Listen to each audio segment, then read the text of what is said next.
Very pleased to be joined first by the number 44 Magnus Racing Porsche team, Andy Lally, John Potter, Richard Lietz, Rene Rast. Fourth class victory in the Rolex 24 for Andy Lally, second in a row, and this is the first Rolex 24 win for Magnus Racing, and the first Rolex Series victory for Magnus Racing. We're going to go right to questions for our winners. Go ahead. Hey, I remember last week at the Charlotte Motor Speed we had a brief talk, and you told me that as you assembled a new team and you didn't really know what to expect. Did you really expect that you're winning the GT category? I absolutely knew that we had the potential to do it. The people that were assembled by John to start Magnus Racing just 2 years ago were top-notch guys, and he took direction from some really well-seasoned vets, and he steered the ship in the right direction and basically put together a really solid, strong effort. And then it was a pleasure to be able to join with the team at the end of last season, and look forward to this being our first race. And it was just absolutely epic to come home, our first time together, John Potter and I and Magnus Racing, to come home on the top step, especially at the 50th. More questions for our GT champions. Right back here, then we'll come up here. Andy, Brian Belansky from RacingWire.info. You had such a rough year last year, and it had to be pretty demoralizing at times. To get through that and then come here, back to your roots, and take home the 50th, it's got to feel good. What are your thoughts right now about that whole process? Well, first, we won the 24 Hours of Daytona last year, so I had a pretty good year still. No matter what happens after that, as long as you're still healthy, it's a really good year. But in regard to the NASCAR stuff, it was a tough year, but even knowing how tough it was going to be, it was a shot that I wanted to take. Knowing how tough it was going to be, I'd go do it all over again. It was something that, as tough as it was and as humbling as it was and as much of an underdog as you could possibly be, we were. But it was still a blast. And to come back and drive with talents like these three guys sitting next to me is really cool to be able to kind of transition back into it and get back into the swing of things right off the bat. We have a couple on this side, then we're going to come over here. Go ahead. Name and affiliation, please, everyone.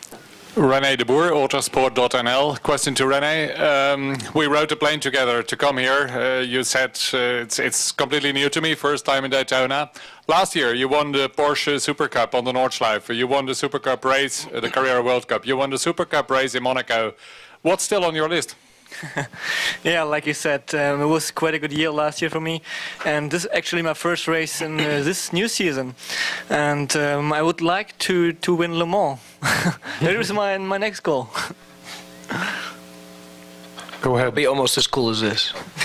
Go ahead. Pat Jennings, Motorsport.com. Andy, talk a little bit about over here. Hey, talk a little bit about how this sets you up then for the rest of the season with the 24 under your belt and how things look going forward from here. Well, we had two real strong contenders finish second and third, so the points are still going to be tight, but we did have a lot of real solid players that didn't have good finishes here that are way down the list right now. It gives us a good points jump. Spence and Steve and Lee and Andrew are going to be real tough all year, and they're right on our heels right away. But the Rolex Series is super competitive. I think we're seeing the economy get a little better, and I think we're seeing more and more teams come out there. We're going to see some huge challenges from the Audis and the Camaros and the Mazdas to take on the Porsche. I think the Porsche is the strongest thing out there right now, especially reliability-wise at Daytona. And I think we're going to see power shifts throughout the season depending on what track we go to. John DeGeeSpeed.com. John, can you talk about the right here? Can you talk about the challenges of the race? Obviously, a lot of competition, but you guys were in the lead when I think you had a penalty come through, and you rebounded from that. And talk me through some of the challenges you had during the. I mean, yeah, it was a crazy race because obviously there's so many great competitors here, as everyone knows about. But also, the equipment is everyone's equipment is just so good of all types of makes and models. Because I mean, we were talking before how many cars ran every lap and never went to the garage. So seeing that there was no room for any mistakes. We had a little penalty, a 1 minute stop at the end, which in a race this close, which with such good competition could have meant, disaster. We managed to pull out of it with some good strategy afterwards, and of course some excellent driving from these three guys. No, it was the most challenging race I've ever done is an understatement. John again, Marshall Pruitt from Speed. Outside your pits, you have my favorite poster of the event. It reads, "There is no prize more cherished in the galaxy, Rolex Wars." What's it like to win the Rolex Wars? Well, it's fantastic, and I'm just hoping I don't get sued for any sort of copyright infringement on that. We're not. Okay, Jonathan Ingram from Autosport. Andy, this question, could you talk about the pass for the lead when you went by Lee Keen there at the finish from your perspective? I think it ended up with a broken splitter for the 59 car. Oh, did he break the splitter after? Oh, I missed that part. But the Brumo's car was really strong. There was a lot of really, really strong race cars out there, and we were a little bit off sequence. I think I had a little bit fresher tires than he did, so I was able to get a little better run out of the bus stop there. And the draft here is so huge that I was able to come up alongside. We were really, really close. I've raced with Lee a lot over the years, and I know he's a super talent, and I trust him. And we've raced within inches before and never had an issue. So I think we can both lean on each other without worrying about us wrecking each other. And hopefully the rest of the season continues like that. But it was an exciting moment. It was.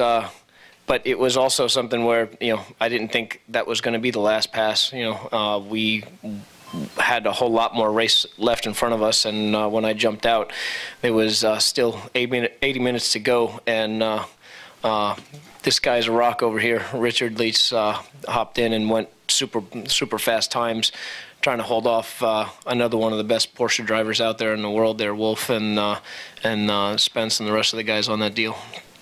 We're going to take two more, right back here, then up here for the last one. Go ahead. Back here in the back, Buddy Shacklet with the Daytona Beach News Journal. What specifically was the 1 minute penalty for, and what issues, if any, were there with the car throughout the race? Yeah, the 1 minute penalty was for working on the car while fueling. We had the underbody was falling off after 22 hours or so, and so the crew ripped it off, and we got a penalty for that. And what was the other question?